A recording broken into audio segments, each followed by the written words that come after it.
Alô, alô, repórter S. Vocês não estão entendendo nada! Absolutamente nada!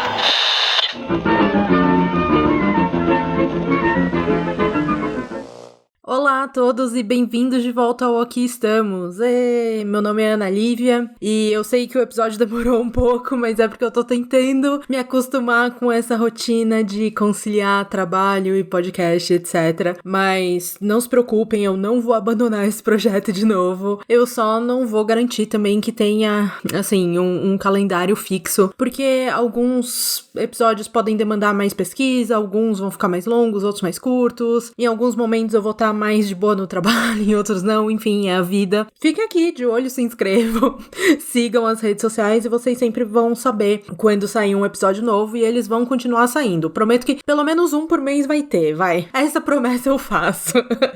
Mas, enfim, hoje eu tô aqui pra contar um pouco pra vocês sobre uma parte meio esquecida da história brasileira. Por exemplo, vocês sabiam que alguns imigrantes japoneses, alemães e italianos foram enviados para campos de concentração aqui no Brasil durante a Segunda Guerra? Pois é, eu também não. Vocês sabiam que dentro da comunidade da colônia japonesa no interior de São Paulo se espalhou uma fake news enorme de que o Japão tinha, na verdade, ganhado a guerra e o Brasil estava mentindo. E aí todos os japoneses que acreditavam na derrota eram, na verdade, vistos como traidores da pátria e mereciam morrer, e alguns japoneses começaram a matar outros japoneses em atos terroristas. Pois é, eu também não conhecia essa história, eu acho que várias pessoas fora da comunidade de ascendentes japoneses também não conhecem. Então o meu objetivo de hoje é justamente trazer um pouco aí de luz para um lado meio esquecido e obscuro da nossa história. Então bora lá, segue o aviso de gatilho.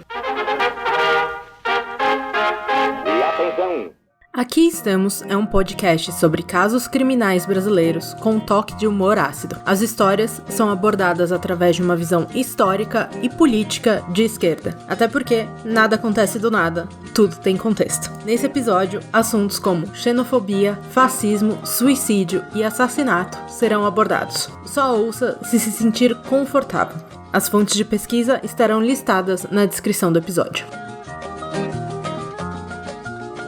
Como eu já meio que indiquei aí na chamada, hoje eu vou contar a história da Shindo Hanmei, que foi uma organização de imigrantes japoneses no Brasil, que começou quase como uma ajuda mútua aí entre compatriotas e foi lentamente, ou talvez até rapidamente, virando um ponto de encontro de hipernacionalismo, com alguns dos seus membros chegando até a cometer atos terroristas contra outros membros da própria comunidade. Uma loucura. Mas pra gente poder entender a história da Shindo Hanmei, a gente precisa primeiro entender o que estava acontecendo no Brasil naquela época, mas dessa vez não só no Brasil, mas no Japão também.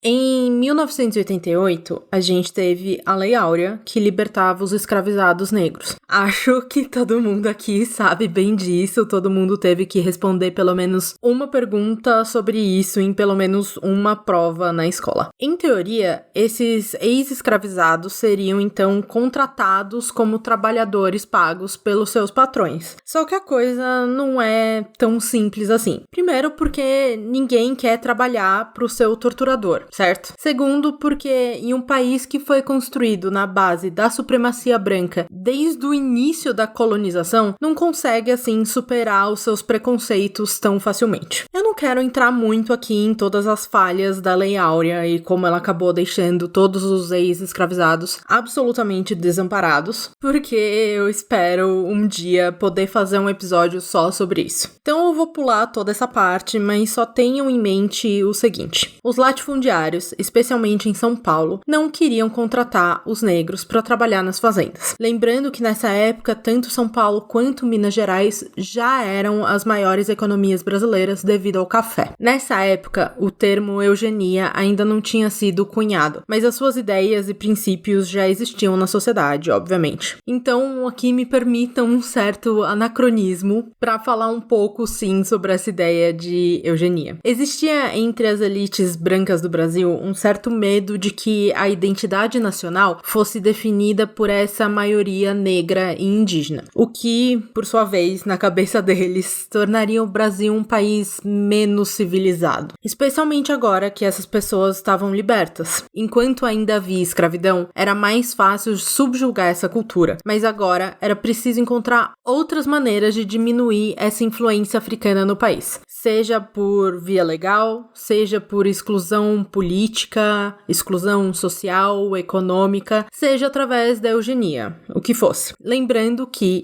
atualmente, com séculos de miscigenação, o Brasil ainda tem pelo menos 55% da população que se considera negra. Então imaginem como era isso em 1988. Além disso, a política de imigração brasileira era executada não só como um meio de colonizar e desenvolver o Brasil, mas também de civilizar e branquear o país com população europeia. A imigração de asiáticos foi praticamente proibida em 1890. Nesse ano, o decreto número 528, assinado pelo presidente Deodoro da Fonseca e pelo ministro de Agricultura Francisco Glicério, determinava que a entrada de imigrantes da África e da Ásia seria permitida apenas com autorização do Congresso Nacional. O mesmo decreto não restringia, até mesmo incentivava a imigração de europeus.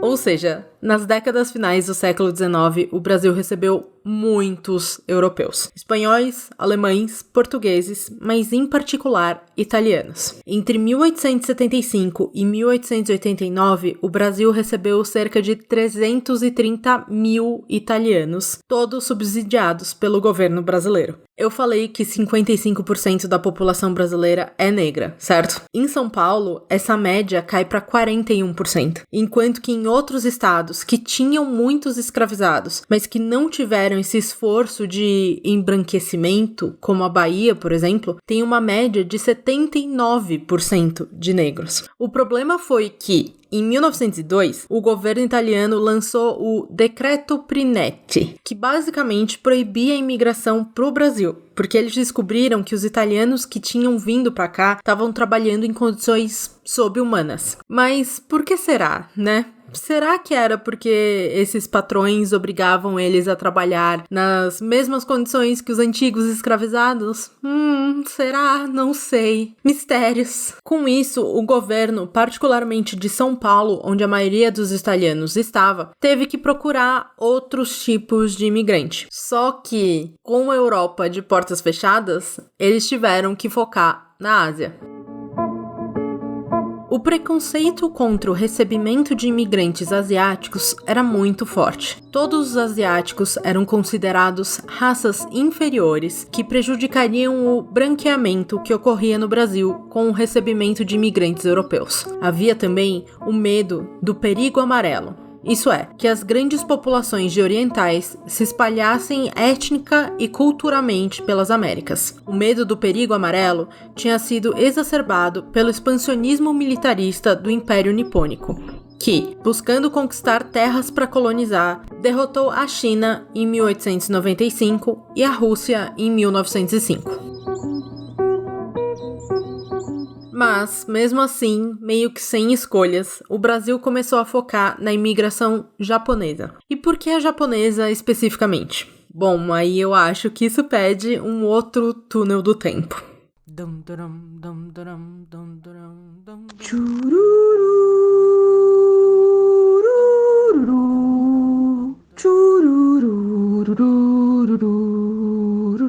Lá por por 1500, o Japão tinha excelentes relações comerciais com os portugueses. Portugal foi o primeiro país europeu a criar relações com o Japão. Ou seja, a gente poderia até já ter uma certa perninha no Japão. Mas, um século depois, em 1600, tudo isso mudou completamente. O Japão entrou no seu período Edo, também conhecido como Shogunato Tokugawa. Basicamente, é o equivalente de uma era medieval feudal no Japão, com o poder se concentrando nas mãos de alguns shoguns, e esses shoguns, ou shoguns, não sei direito, sendo então todos leais à família Tokugawa. Durante o shogunato, o Japão fechou completamente as fronteiras e virou um país 100% internalizado, autossustentável e, portanto, majoritariamente agrário, mas também muito pacífico e relativamente próspero. E assim foi até 1868.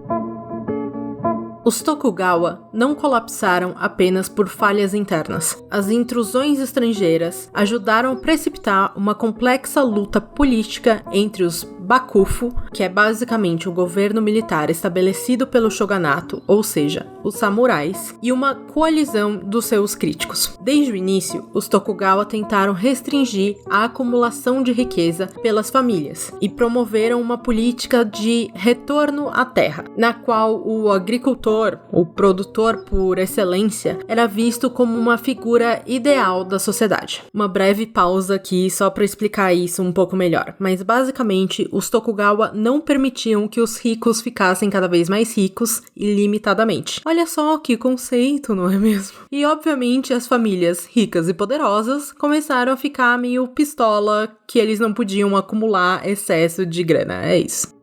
Nos últimos anos do shogunato Tokugawa, os contatos com os estrangeiros aumentaram à medida que as concessões a essas famílias foram feitas. A causa para o fim desse período é controversa, mas muitas vezes é relatada como resultado da abertura forçada do Japão ao mundo, promovida pelo Comodoro Matthew Perry, da Marinha dos Estados Unidos, cuja armada, conhecida pelos japoneses como os navios negros, disparou armas na Baía de Edo. Várias massas de terra artificiais foram criadas para bloquear o alcance da armada, e essas terras permanecem hoje no que é atualmente chamado do distrito de Odaiba, em Tóquio. Além disso, produtos baratos desses países desenvolvidos, como o algodão beneficiado, inundaram o mercado japonês, forçando muitos japoneses a fechar seus negócios.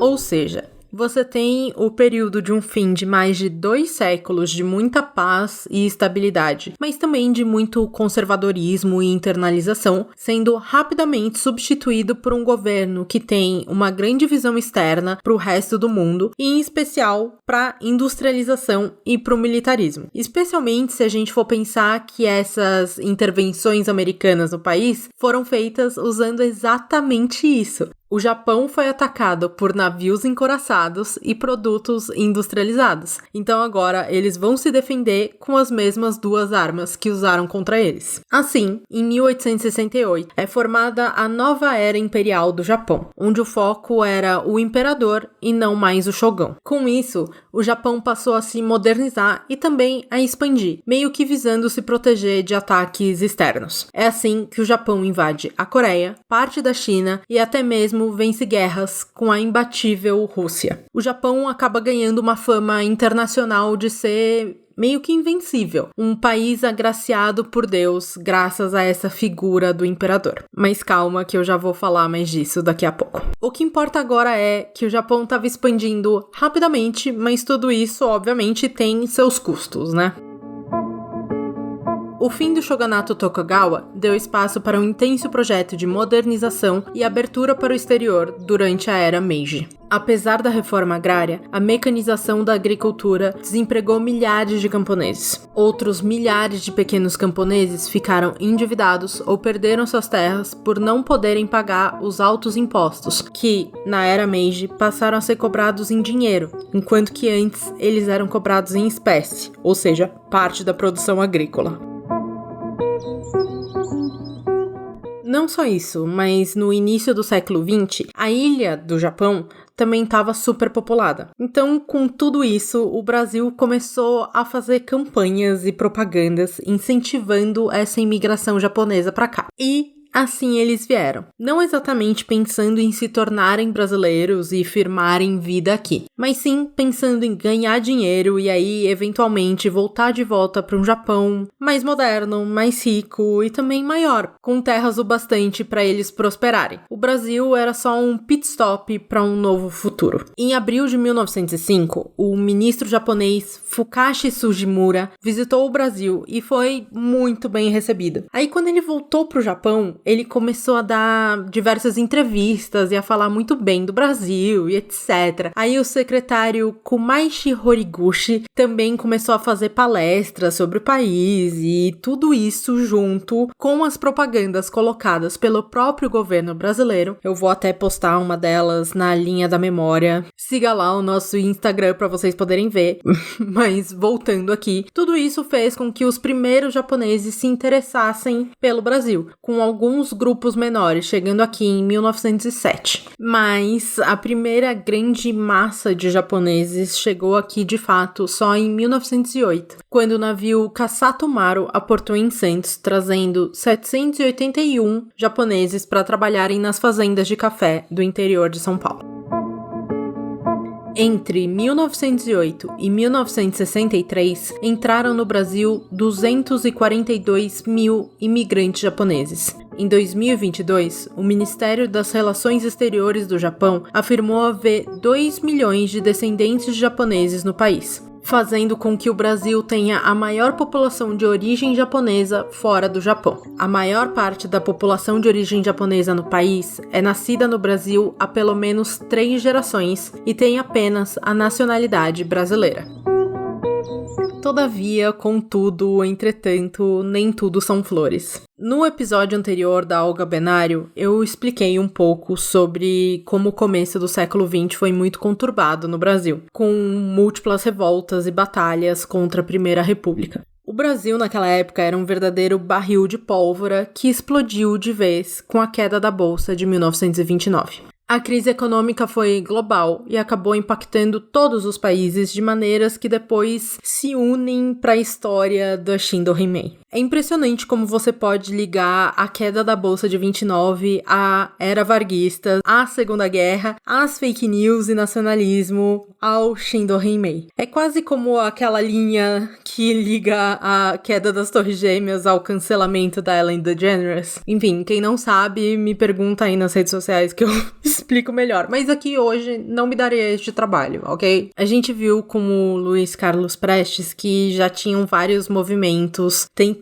aí retirar os oligarcas do poder antes mesmo de 1929. Só que em 29 a coisa ficou incontrolável, porque os próprios oligarcas estavam brigando entre si. Minas e São Paulo rompem o café com leite e aí cada lado fica querendo eleger o seu próprio presidente. A fim de ganhar apoio, Minas se aproxima do Rio Grande do Sul e forma o Pacto do Hotel Glória, onde ambos os estados se comprometem a vetar uma candidatura do Júlio Prestes à presidência. Pouco tempo depois, o Partido Republicano Mineiro acabou lançando a candidatura do Getúlio Vargas, que era então presidente do Rio Grande do Sul, e João Pessoa, presidente da Paraíba. Presidente é meio que governador. Respectivamente, a presidência e a vice-presidência da República. O problema acontece em 1930, quando essa aliança perde a eleição para Júlio Prestes, ou seja, São Paulo ganha o poder. Esses jovens da oligarquia, os filhinhos de papais revolucionários, acabam pegando em armas. Oswaldo Aranha,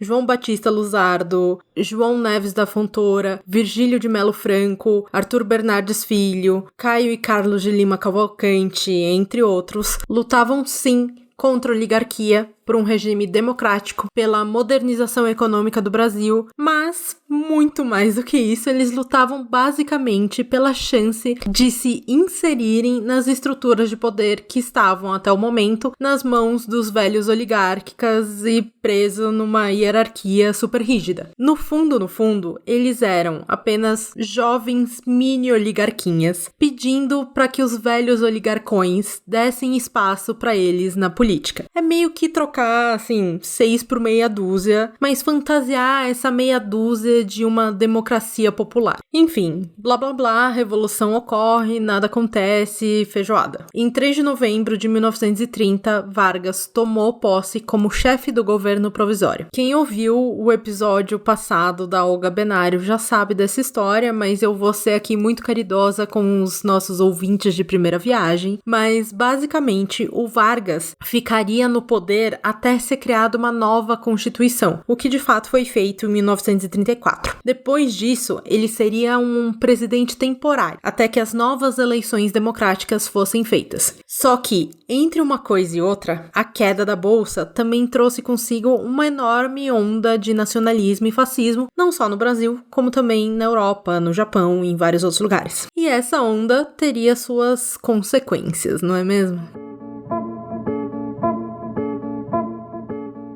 Como já é de se esperar em crises econômicas, a culpa é sempre do outro, do estrangeiro, do de fora. Na Alemanha, a culpa era dos judeus. No Brasil, a culpa era dos imigrantes como um todo. Logo depois da Revolução de 30, as fronteiras foram temporariamente fechadas para todas as nacionalidades. Foi estabelecido ainda que, no mínimo, 2/3 dos trabalhadores fossem somente brasileiros. O estrangeiro tornou-se sinônimo de problema, de subversão, de elemento responsável por ter trazido o comunismo para o Brasil. Portanto, eram justificadas as medidas repressivas adotadas contra eles pelo Estado. Surgem, assim, figuras como a de Plínio Salgado, que a gente já falou bastante também no episódio da Olga. Vejam bem, olha só, na minha cabeça, eu montei meio que, não necessário uma linha do tempo, porque as coisas estão acontecendo juntas e misturadas, mas eu montei de uma maneira que um conhecimento puxa o outro e um episódio se relaciona ao outro, e aí você vai poder levar uma certa bagagem, um certo conhecimento e uma linha de raciocínio de um pro outro. Mas enfim, eu espero que eles também sobrevivam sozinhos por conta própria, não sei. Me digam vocês, as 10 pessoas que ouvem esse podcast, meu Deus, eu demoro 40 horas pra fazer um episódio. Enfim, voltando. Surgem figuras como a de Plínio Salgado, que pregava um nacionalismo católico de extrema direita, que era muito alinhado ao fascismo italiano, na voz do próprio Plínio.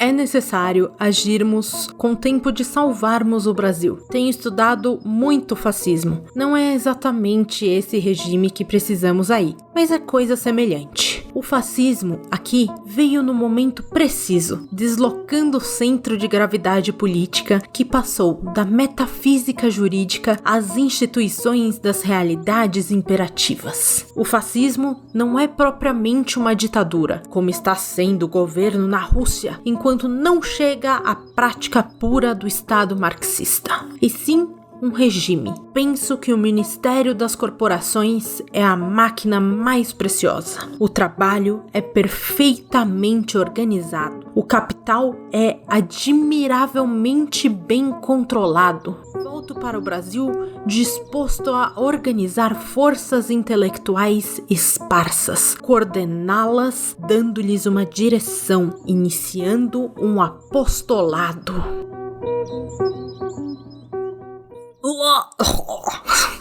Gente, Plínio Salgado absolutamente insuportável, meu Deus, quase vomitei lendo esse trecho. Mas, pra piorar, Plínio Salgado também tinha um jornal integralista chamado de A Ofensiva, que publicava constantemente matérias contra imigrantes, e em especial o judeu comunista, mas também uma retomada aí desse medo amarelo da virada do século. Em 1936, A Ofensiva publica uma matéria sobre uma suposta tomada da Amazônia pelos japoneses, dizendo que a região tinha sido escolhida por ser uma zona mais rica em solo, fauna, flora, e ainda chamando os japoneses de espíritos grotescos e inferiores. Só que a realidade é completamente diferente do que a matéria do jornal faz parecer. Cerca de 189 japoneses chegados no Brasil em 1929 formaram uma colônia em Tomé-Açu, no Pará, e ajudaram a agricultura local, bem como a área de tecelagem com as técnicas de tecelagem japonesas e o uso de outros materiais também típicos do Japão. 189 pessoas.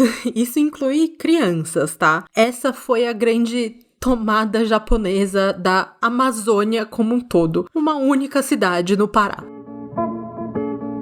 Entre 1930 e 1945, o governo de Getúlio Vargas colocou em prática uma política imigratória restritiva e racista. Vetou, com base em argumentos racistas, a concessão de vistos aos judeus, ciganos, negros e japoneses. O discurso racista reunia atributos que, no seu conjunto, transformavam essas minorias em seres indesejáveis e indigestos. Em particular, não interessava ao Brasil receber os judeus que fugiam do nazifascismo, porque, segundo as autoridades brasileiras, eles colocavam em risco o processo de construção da raça e da brasilidade. Essa posição, radical em sua essência, vinha atrelada a uma prática orientada para um futuro da nação, que deveria incentivar apenas a entrada dos, abre aspas, bons, fecha aspas, imigrantes, tendo como critérios elementos étnicos e ideológicos.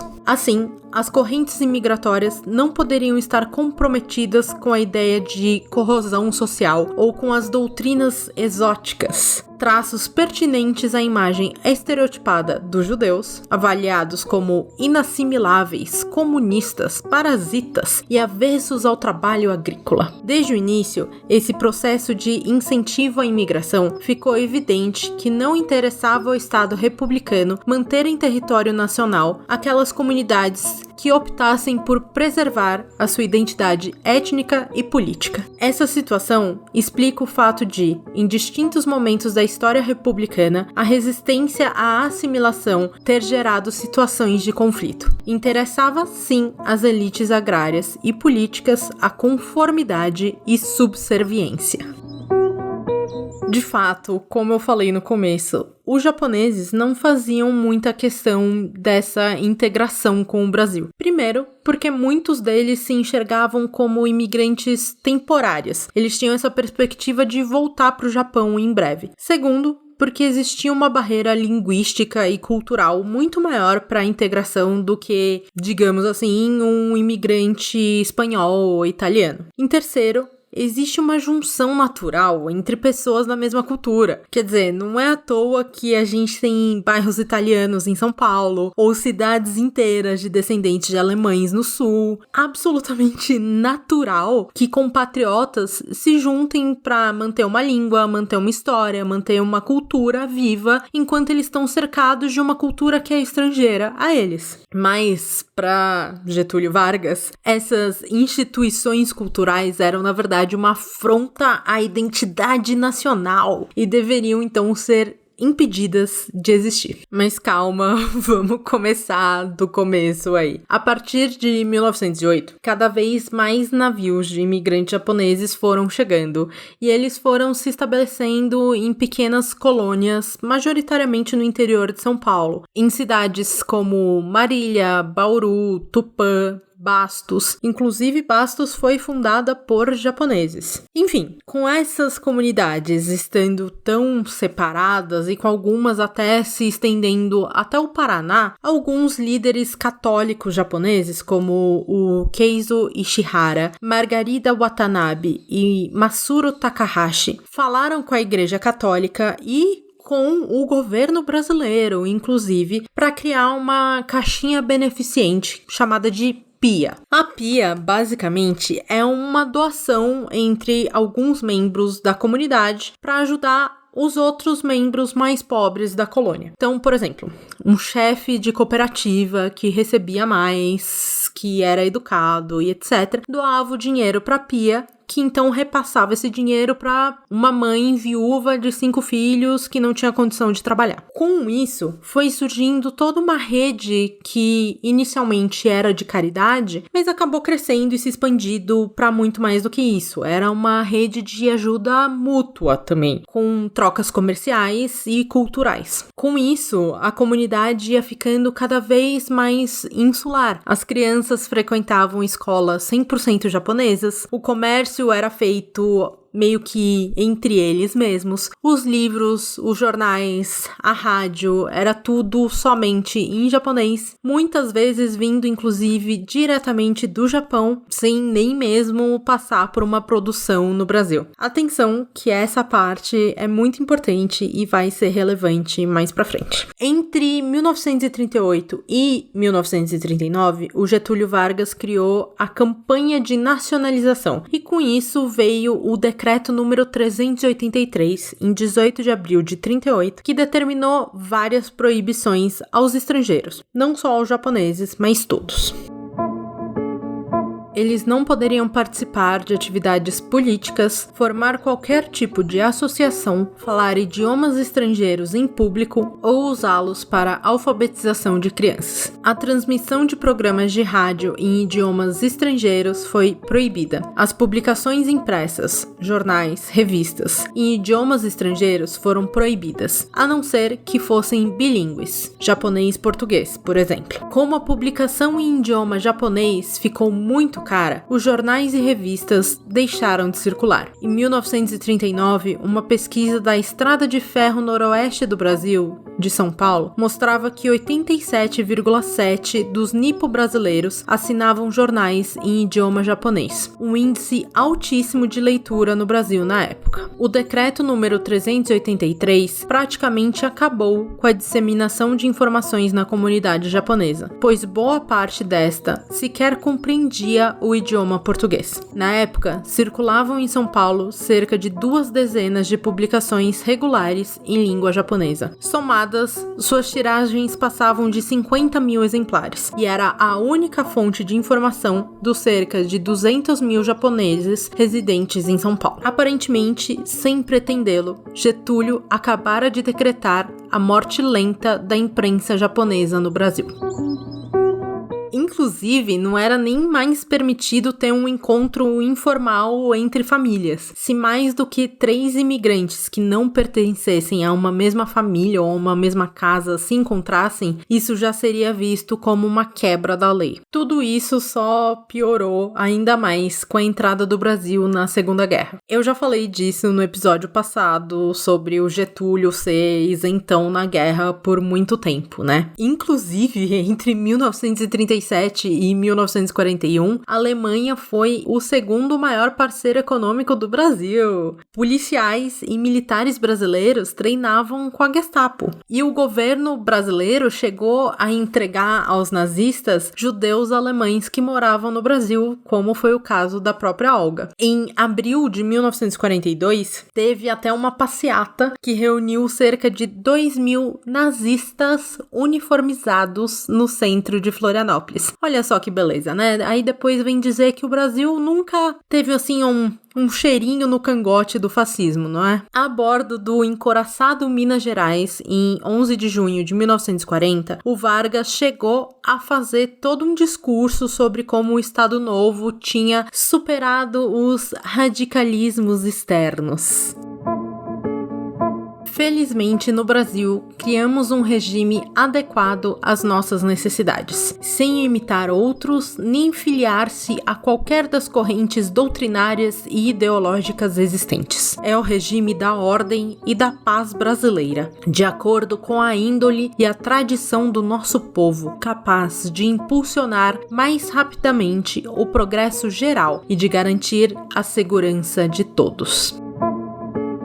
No entanto, essa imparcialidade, e também vamos ser aqui bem sinceros, até mesmo uma tendência aberta ao fascismo, começou a ficar um pouco insustentável. Parcialmente por uma pressão americana em todos os países da América Latina, porque a gente não pode se esquecer aí o quanto a Argentina estava macumunada com os alemães, mas também parcialmente porque a guerra começou a ameaçar a própria soberania brasileira também. Em 22 de agosto de 42, a Marinha Mercante Brasileira chegou a sofrer ataques de submarinos alemães. E essa foi meio que a gota d'água para Getúlio. O Brasil decidiu então cortar relações diplomáticas com todos os países do eixo e declarar apoio aos aliados. O presidente Roosevelt chegou até mesmo a vir para o Brasil, ele veio para Natal Natal para negociar com Vargas um tratado de colaboração no esforço de guerra, como, por exemplo, o aumento da produção da borracha na Amazônia. O Nordeste passaria a ser usado como um ponto estratégico para as operações militares no norte da África, especialmente o porto de Natal e a ilha de Fernando de Noronha, e, eventualmente, até mesmo o envio de tropas, os nossos pracinhas, para a Itália em 1944. Em troca, o Vargas ganhou dos americanos a criação da Companhia Siderúrgica Nacional, a CSN. Só que, com a entrada na guerra, a xenofobia, que já era típica do Estado Novo, passa a ter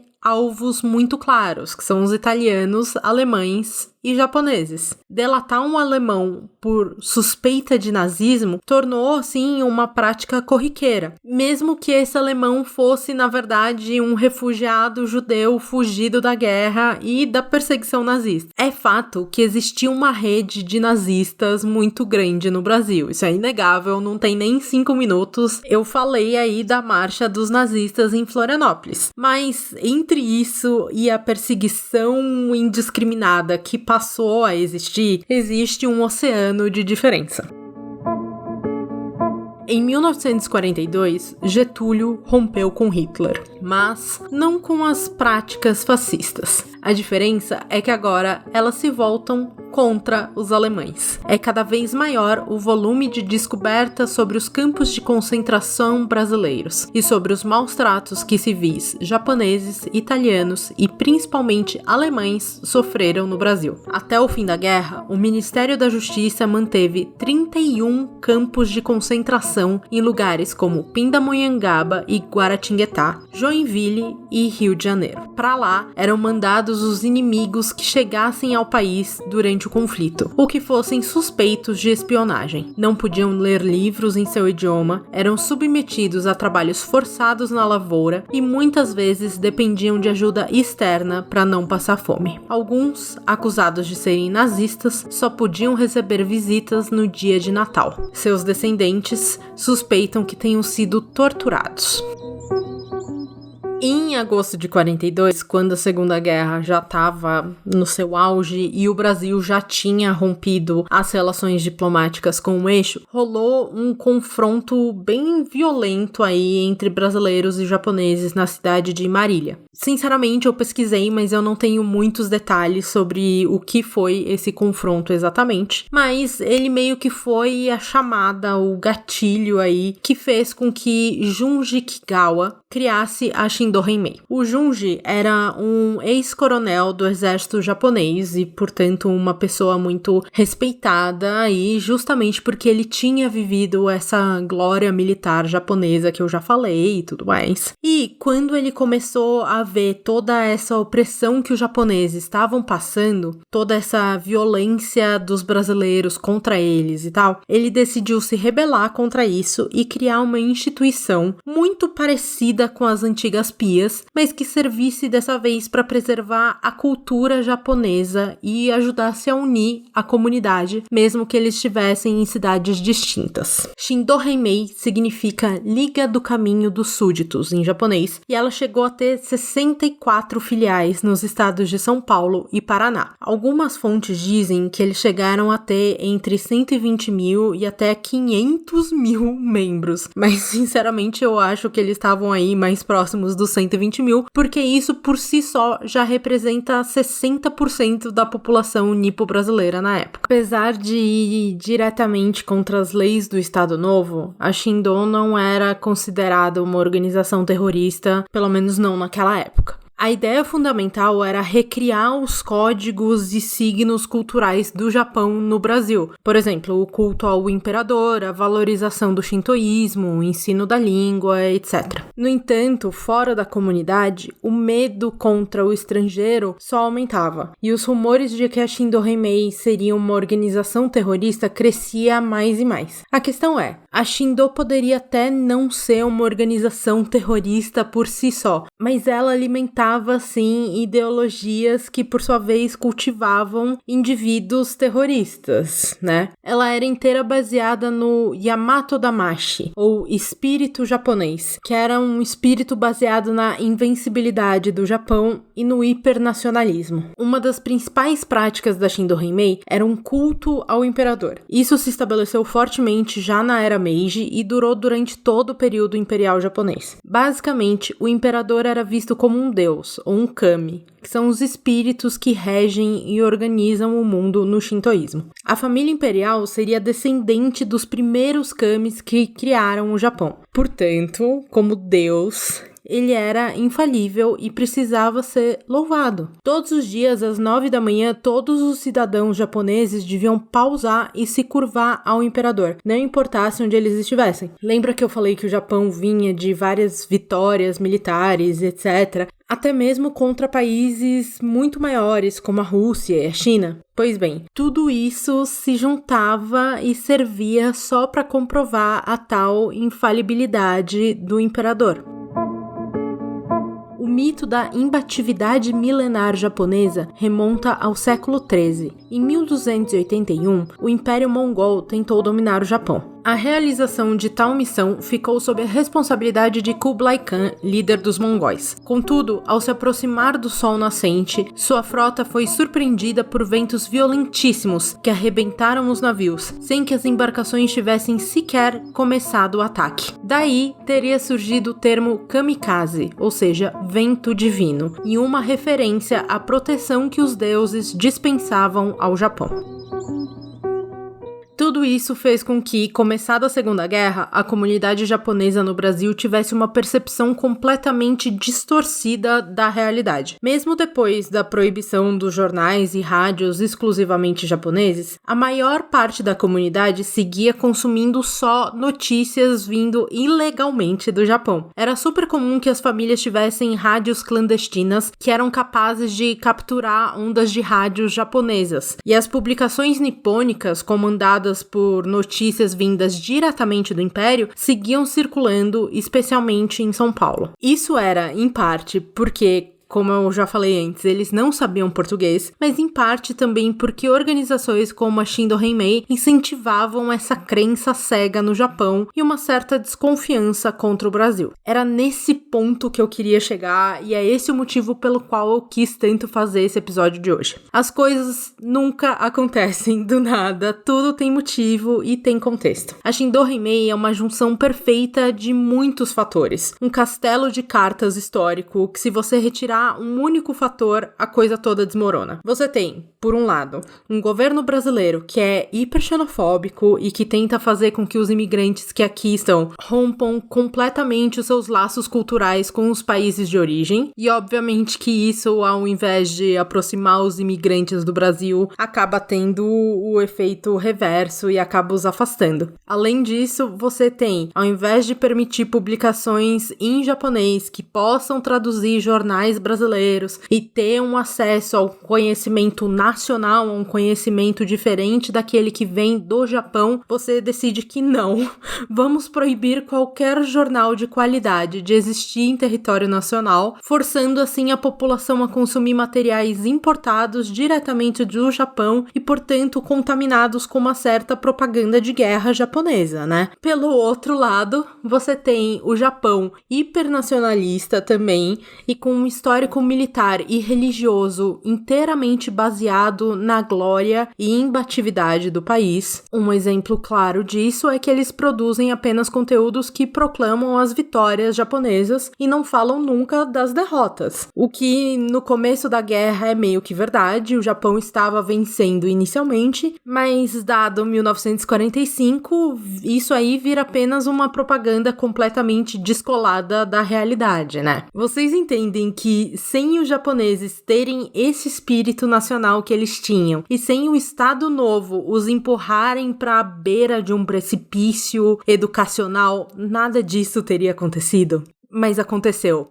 Como eu disse, os japoneses que estavam morando no Brasil consumiam apenas notícias tendenciosas que proclamavam vitória atrás de vitória, sem ter acesso aos jornais brasileiros que mostravam a realidade da queda japonesa. Os imigrantes também, desde a entrada do Brasil na guerra, eram impedidos de receber cartas vindas do Japão, o que significava que a única fonte de informação que eles tinham não vinha de pessoas vivendo a realidade do dia a dia da guerra. Então, quando veio a notícia da derrota, é claro que essa notícia foi um baque e pareceu irreal. Assim que o Japão se rendeu aos Estados Unidos após os ataques de Hiroshima e Nagasaki, o governo americano obrigou o imperador Hirohito a ler uma carta publicamente com transmissão direto no rádio, onde ele declarava não só o fim da guerra, mas também o fato de que ele não era um kami, não era um deus, era só um homem falho como todos os outros. O documento era para ser visto como uma rendição total e incondicional. No entanto, o orgulho japonês, misturado a uma linguagem arcaica e rebuscada utilizada pelo imperador, fez com que a compreensão dessa carta ficasse aberta a interpretações.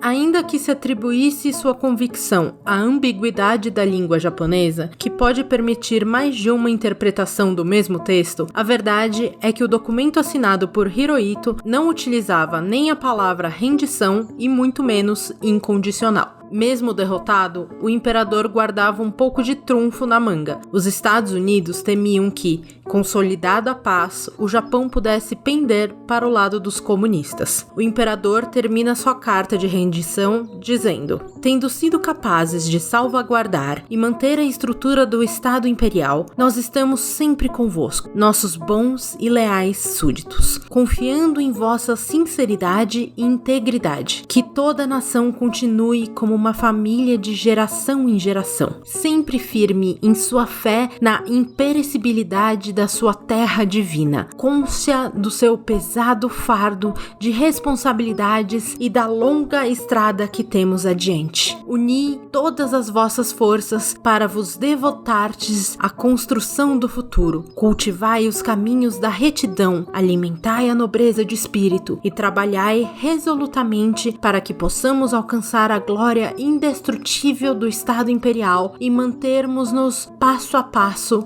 com o progresso mundial. Ou seja, sem usar a palavra rendição e reafirmando termos como a imperecibilidade da sua terra divina, a comunidade japonesa no Brasil imediatamente se divide em dois: os Makegumi, aqueles que acreditam na derrota do Japão, e os Kashigumi, que acreditam que o Japão havia, na verdade, vencido a guerra. Os Makegumis, que é um termo que significa coração sujo, normalmente eram membros com um nível maior de educação, ou seja, eram líderes de cooperativas, patrões, donos dos próprios negócios, pessoas que estavam normalmente mais integradas à sociedade brasileira, que moravam em grandes centros urbanos, que sabiam falar português e que, portanto, tinham mais acesso a informações, a jornais, a livros, etc. Enquanto que os Kashigumi, que é um termo que traduz como vitorioso, eram na sua maioria jovens que falavam só japonês, então consumiam só notícias em língua japonesa e com baixa educação, morando no interior e sem nenhuma informação que não fosse filtrada por instituições hipernacionalistas como a Shindo Henmei. Estima-se que 80% da colônia se considerava Kashigumi, a grande maioria, é claro, influenciada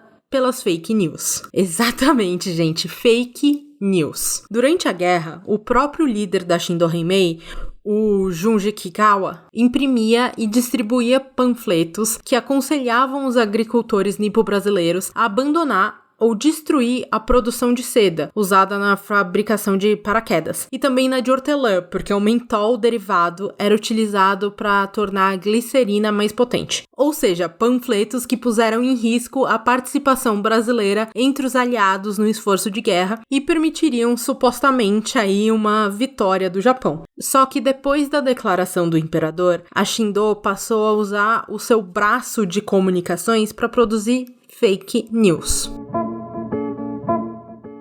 O grupo chegou a produzir falsificações de todos os tipos para demonstrar que o Japão havia vencido os Estados Unidos, alegando que as informações recebidas no Brasil sobre o desfecho da guerra eram propaganda norte-americana. Existia um fotógrafo em Tupã que manipulava as fotos para que as pessoas pensassem que o Japão tinha rendido os Estados Unidos. Foi a fake news da época. Um fanatismo, diz o historiador Paulo José de Oliveira. Alguns estelionatários, conhecidos como Lero-Lero, forjaram jornais e revistas japonesas com notícias sobre a grande vitória e começaram a vender terras nos territórios conquistados.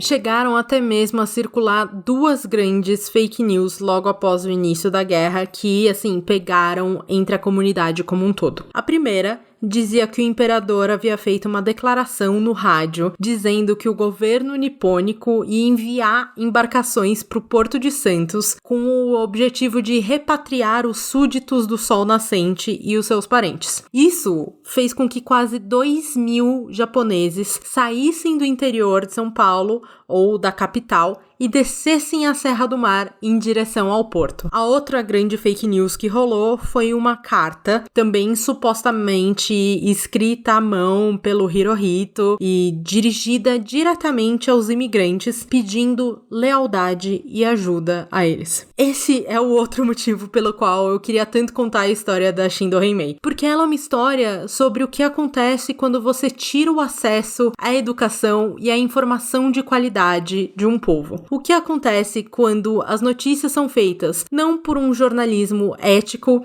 mas sim por um grupo de estelionatários que só quer ganhar em cima do seu medo. Você abre a porta para as fake news. Você abre a porta para uma lavagem cerebral na qual nunca, jamais existirão provas o suficiente para comprovar a realidade. Acaba se formando um mundo paralelo, separado entre os crentes e os descrentes. Nós já vimos isso acontecer muito recentemente no Brasil. Quando? Não sei. Essa conexão eu vou deixar aqui para que vocês mesmos façam.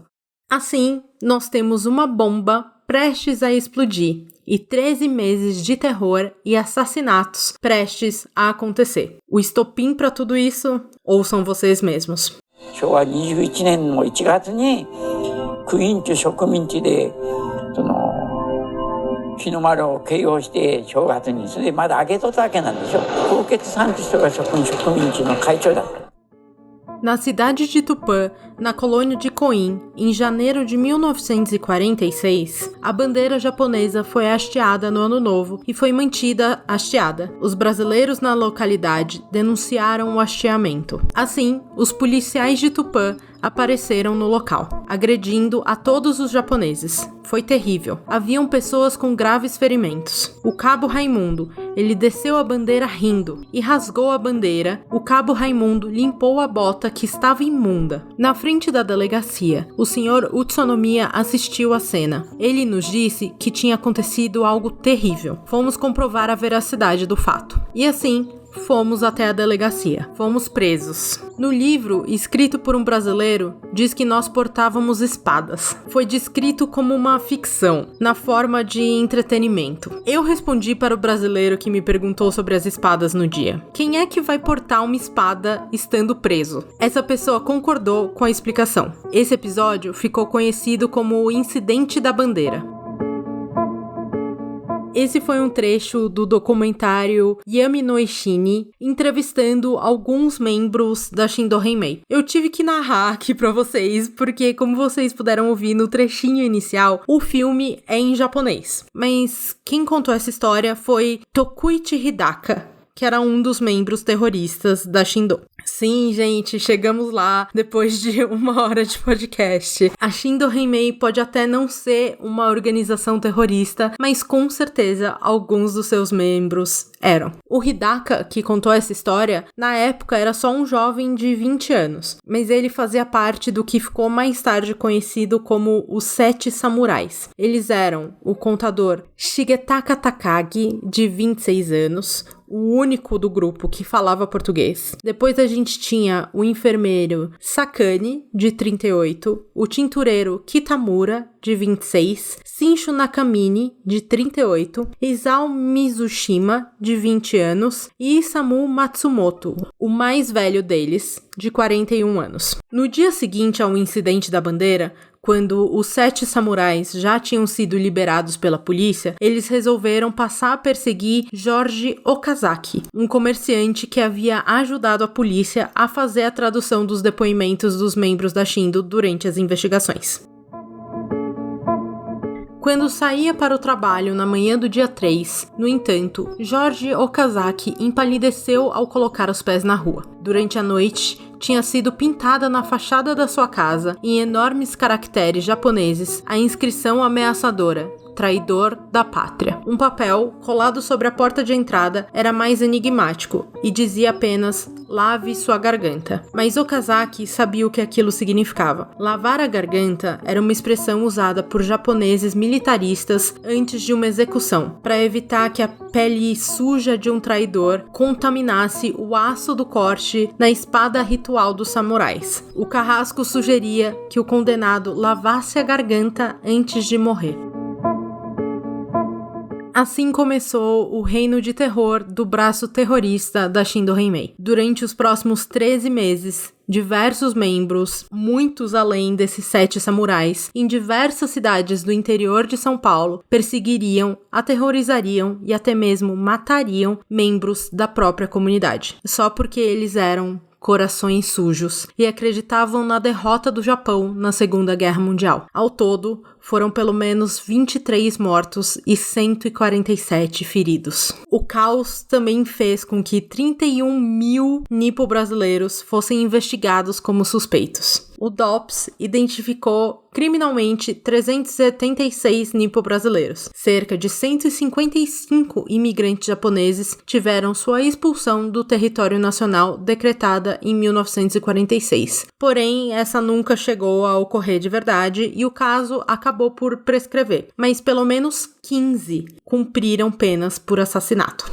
O primeiro assassinato vem em 7 de março de 1946, na cidade de Bastos, no interior de São Paulo. Ikuta Mizobi era presidente da Cooperativa Agrícola de Bastos. Ele era considerado por muitos um líder na colônia, ele era uma figura de autoridade. Ele tinha chegado no Brasil já tinha 19 anos e conhecia melhor o país e era mais bem informado do que muitos outros. A sua filha, a Aiko Higuchi, recontou, muitos anos depois, a história da morte do pai em uma entrevista. Ela disse: na época da guerra, os japoneses foram proibidos de escutar notícias pelo rádio, mas o meu pai tinha um e ouvia escondido. Ele escutou o discurso do imperador Hirohito declarando a derrota do Japão e contou aos seus funcionários. De manhã, um caminhão passou em casa com um sobrinho, dizendo que o meu pai tinha se machucado. Me disseram que ele havia levado um tiro no pé, mas não devia ser grave. Quando cheguei à casa dos meus pais, havia um caixão na mesa da sala. Papai havia morrido. Meu pai, Ikuta Mizobi, foi a primeira pessoa assassinada pela Shindo Henmei.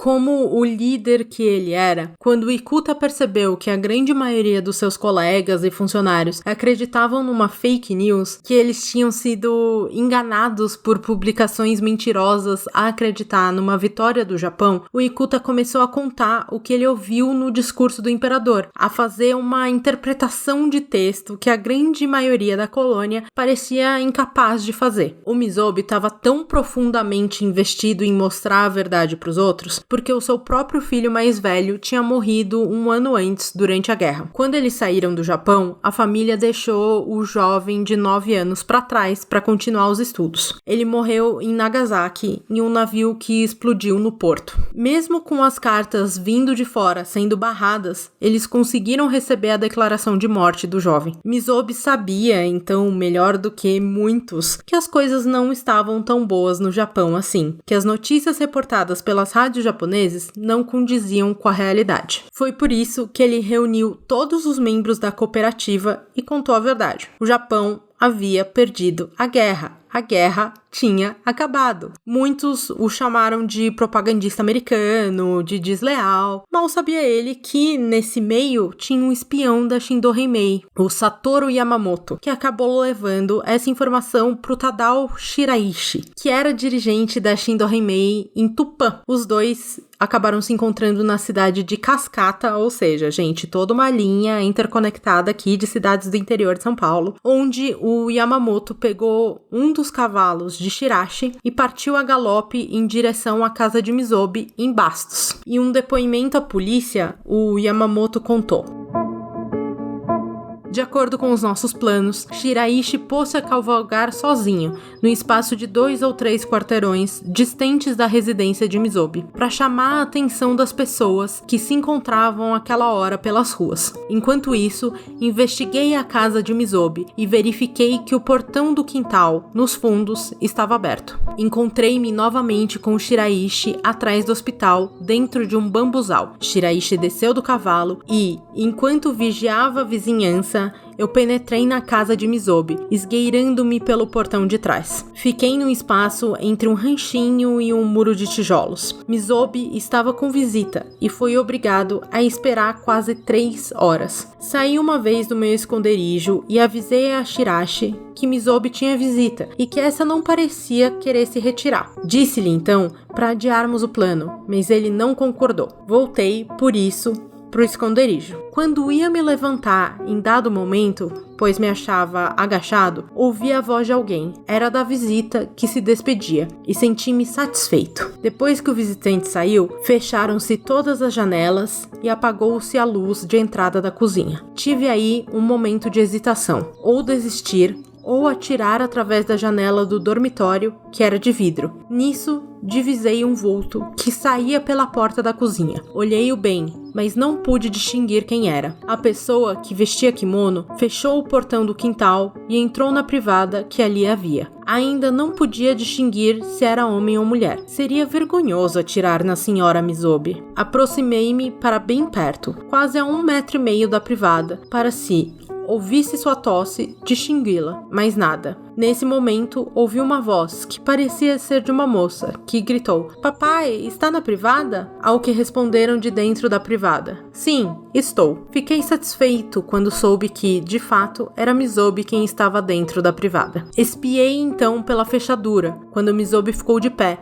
e calculei a sua altura. Pensei que acertaria no coração se apontasse 45 centímetros para baixo do pescoço. Mas, como a arma tinha o hábito de desviar para cima, calculei a mira 54 centímetros abaixo do pescoço. Assim, quando pude divisar Mizobi, dei o primeiro tiro, levando a arma de baixo para cima. Acertei. Mizobi cambaleou com um arranhado no peito. Preparava-me para dar outros tiros de trás do tanque de lava-roupas, caso Mizobi levantasse a voz. Mizobi, porém, caiu logo adiante, sem dizer uma palavra, como se estivesse nadando no ar. Neste momento, sua filha saiu de casa correndo, e sua esposa veio para o quintal, agachando-se sobre o corpo estendido do marido. Colado ao muro, corri para a frente da casa e pulei o portão que vai até a garagem, saindo dentro de um buraco feito pela chuva. Quando me levantava, ouvi o guarda noturno do Instituto de Sementagem e percebi que apontava contra mim o seu revólver. Enfrentei-o também, ouvindo um barulho de alguém que vinha correndo rua acima. Não podendo saber quem era, pois achava-me a uns 15 metros de distância do guarda. Ao apontar minha arma contra o guarda, ele correu para de trás da cerca e apitou novamente. Enquanto isso, corri em direção ao leste. Me aproximei de Shirashi, que estava atrás do hospital, fazendo-lhe sinal de bom êxito. Shirashi, montado a cavalo, desapareceu na estrada. Passando, então, ao lado da quadra de tênis e através das amoreiras, cheguei à minha casa em Cascata. Durante 3 noites, não consegui dormir. Segundo a filha de Mizobi, Yamamoto foi identificado e preso pelo crime. Ela diz: dizem que ele ficou preso na Ilha Comprida. E quando saiu, foi vender peixe no Mercado Municipal de São Paulo. Quando vim para São Paulo, fui lá e perguntei se alguém conhecia Satoru Yamamoto. Falaram que ele havia saído poucos dias atrás. Depois disso, nunca mais soube nada a seu respeito. Dizem que ele morreu. Quem gosta que o seu país, a terra onde você nasceu, perca uma guerra? Ninguém. Como é que alguém fala que o meu pai ficou contente porque o Japão perdeu a guerra? Deu raiva de quem mandou matar. Não perdoo, não. Esse não foi o único atentado. Vários outros aconteceram, alguns deixando outros mortos, outros só feridos. Em julho, aconteceram 2 ataques simultâneos. Um ao farmacêutico Izuo Suzuki e outro ao engenheiro Yutaka Abe. Percebam como todos os alvos até o momento têm um nível de educação superior e, portanto, mais acesso à informação. Eles não conseguiam cair na fake news, então eram considerados corações sujos, antipatriotas e que mereciam morrer pela deslealdade para com o Japão. Na casa de Abe, uma bomba foi plantada e explodiu debaixo do assoalho, mas os terroristas acabaram errando o posicionamento e a bomba não feriu ninguém, só destruiu um dos armários da casa. Já na casa do Suzuki, a estratégia foi causar um incêndio enorme usando 2 galões de gasolina. A família inteira conseguiu escapar, mas a casa sumiu em fumaça. O caso só serviu para deixar os brasileiros residentes da cidade de Oswaldo Cruz, no interior de São Paulo, ainda mais desconfiados. Eles sabiam que grande parte dos 12 mil japoneses que viviam ali pertenciam a Shindo Heimei. Shuzaburo Nomura, no entanto, não teve tanta sorte de conseguir escapar.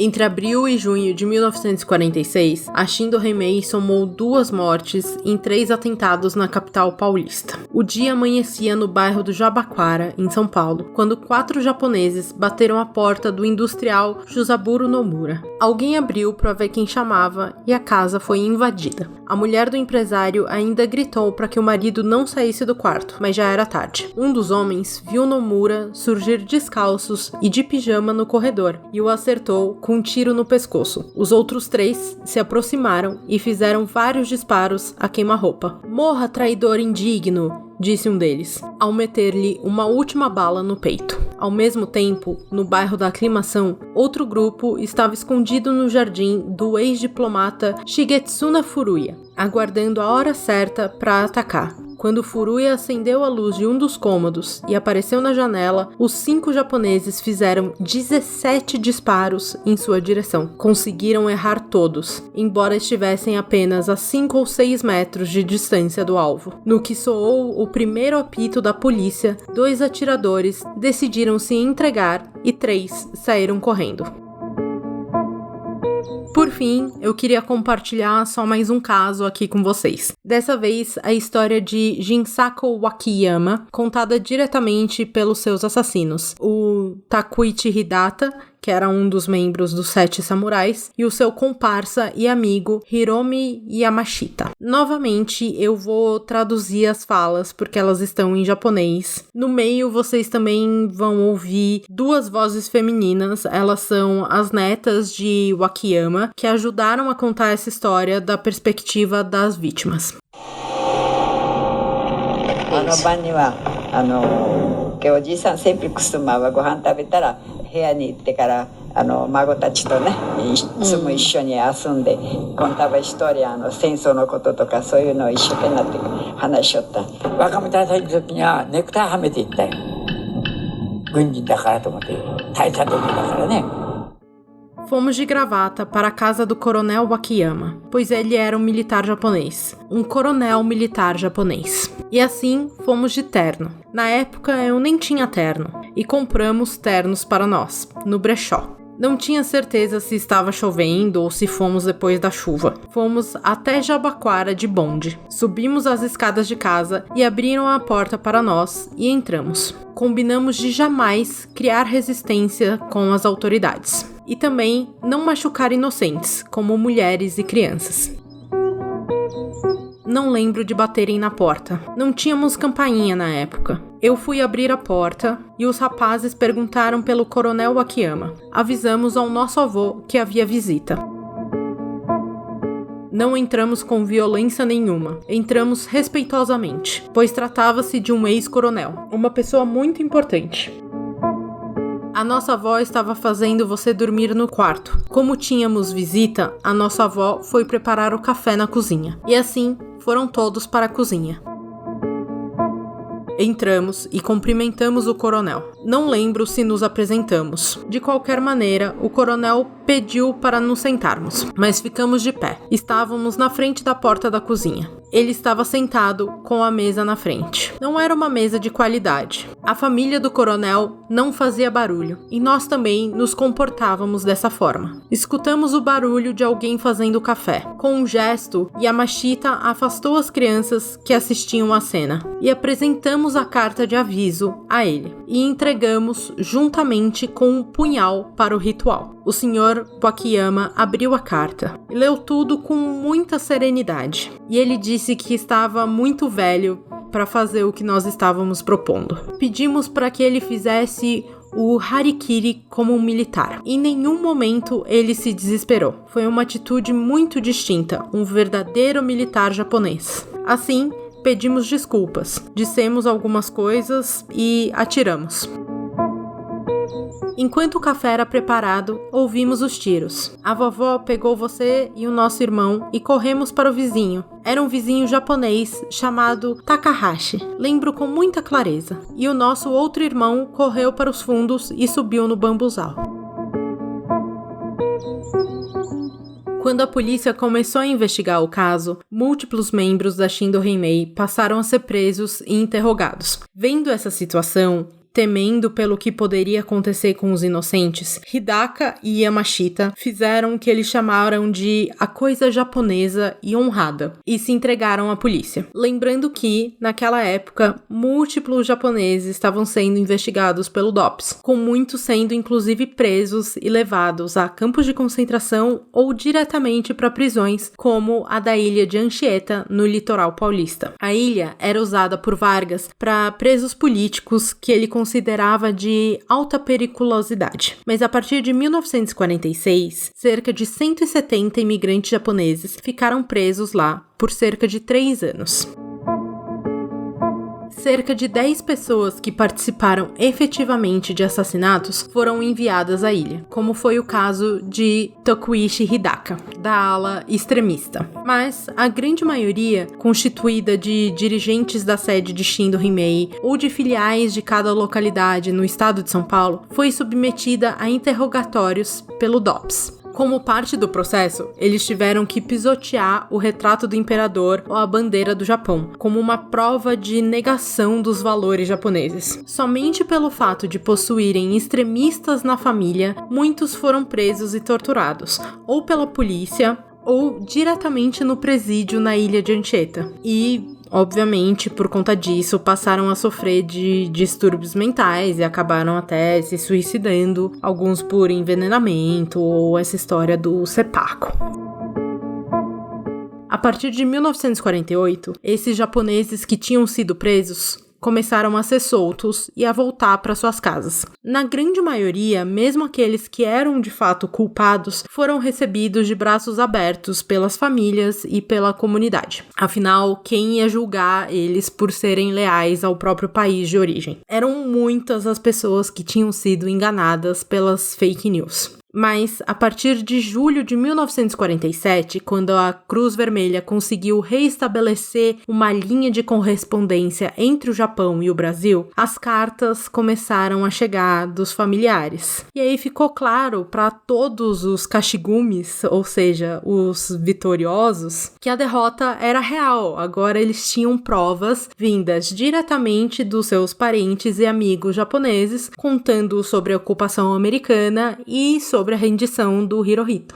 No entanto, alguns mantiveram as suas crenças vitoriosas, não sei, até o fim das suas vidas, ou pelo menos, assim, uma crença na soberania japonesa. Esse foi o caso de Fusatoshi Yamaucho, que foi preso em março de 46 e levado para a ilha de Anchieta sob a acusação de ser um integrante da Shindo Heimei, algo que ele nega. O que ele não nega, no entanto, é a sua admiração incondicional pelo imperador. Segundo ele, a derrota é uma questão de sobrevivência e não um ato de fraqueza. Aí Itália e a Alemanha haviam jogado a bandeira branca e o Japão não poderia lutar contra o mundo. Assim ele diz. Não foi feita nenhuma reparação histórica aos japoneses presos injustamente, nem a nenhum outro tipo de imigrante preso em campos de concentração. Essa parte da história brasileira não é ensinada nas escolas e permanece praticamente esquecida na memória de muitos. A grande maioria dos japoneses que chegaram aqui como imigrantes e acreditavam que iam voltar ao Japão acabaram nunca retornando. O seu sonho de um país expandido e moderno não se concretizaria ainda por pelo menos algumas décadas. A reimigração de volta ao Japão foi feita, sim, mas somente nos anos 80 por brasileiros de ascendência nipônica, normalmente de segunda ou terceira geração. E isso, é claro, após o boom econômico japonês dos anos 80. O Brasil ainda é, até hoje, a maior colônia japonesa fora do Japão. Quando perguntada sobre a sua relação com o Brasil, a Aiko Higuchi, que é a filha do Ikuta Mizobi, disse o seguinte: minha neta vai se casar com um filho de italiano. Gaijin é bom porque não tem nada escondido. Fala tudo. Nihonjin pensa muito antes de abrir a boca. O brasileiro não acha ruim falar na hora. Também vou sempre à associação da província de Nagasaki encontrar amigos. Vamos e nos divertimos. Dançamos juntos, conversamos. Nessa idade, ficar em casa não é muito bom, né? Pode ficar biruta. Fui 3 vezes ao Japão para passear. Foi muito bom. Passei por Yamaguchi, onde nasci. Mas eu não quero morar lá não. Para viver, o Brasil é melhor. Eu nasci no Japão, mas eu sou brasileira. Moro aqui tem 76 anos. Só não tenho nacionalidade. E acho que já nem precisa mudar. Cresci e vou morrer aqui. Bom, e essa foi a história da Shindo Heimei e de como uma mistura de xenofobia, orgulho nacional e fake news fizeram a comunidade japonesa no Brasil se voltar contra si mesma. E acho que é isso. Agora, bora pro Terra Vista? Terra Vista! Pra quem não sabe, o Terra Vista é um quadro onde a gente indica coisas bacanas pra vocês. Pode ser livros, pode ser filmes, pode ser música, pode até ser uma receita de bolo, enfim, não existem regras. Hoje eu resolvi trazer um convidado super especial pra mim, que é o Bruno Gentili, do falecido podcast de True Crime Em Caso. O Bruno foi um grande colaborador e amigo durante os meus tempos de Que Crime Foi Esse? Então eu achei justo que ele fosse aqui o nosso primeiro convidado do Aqui Estamos. Enfim, os projetos podem mudar, os podcasts podem morrer, mas os ex-True Crimers unidos continuam nunca sendo vencidos. Então, deem muito boas-vindas aí ao Bruno. Olá, Ana. Quanto tempo a gente não se fala através de um podcast, né? Tava com saudade, confesso. Muito gostoso. Lembro da gente no Crime Foi Esse, no Em Caso também. Gravar podcast é uma delícia e é mais gostoso ainda quando a gente fala sobre coisas que são importantes e que tem um propósito acima de tudo, né? Antes de mais nada, eu te agradeço por tanto carinho na época que o Em Caso e o Que Crime Foi Esse eram vivos. Foi uma parceria que eu sabia que desde cedo ia dar certo e eu tô muito, muito orgulhoso da onde a gente chegou. Aliás, muito feliz que você tá de volta à podosfera aqui com Aqui Estamos. Bom, mas cumprindo meu papel aqui no episódio, eu quero indicar um podcast que me pegou muito há um tempo atrás. E isso se deve tanto pela narrativa quanto pela complexidade histórica que ele revela de um jeito diferente, sabe? E o nome dele é Collor vs. Collor, produzido pela Rádio Novelo e distribuído ali pela Globoplay. A série ela parte de um acontecimento muito marcante no Brasil, né? O impeachment do Fernando Collor, nosso primeiro presidente eleito aí pelo voto direto depois da ditadura. Mas o que torna esse podcast diferente pra mim é como ele trata todo esse contexto. A história ela é contada a partir de fitas inéditas conseguidas pela Rádio Novelo e vai fundo na história dos irmãos Collor, especialmente na relação entre o Fernando e o Pedro.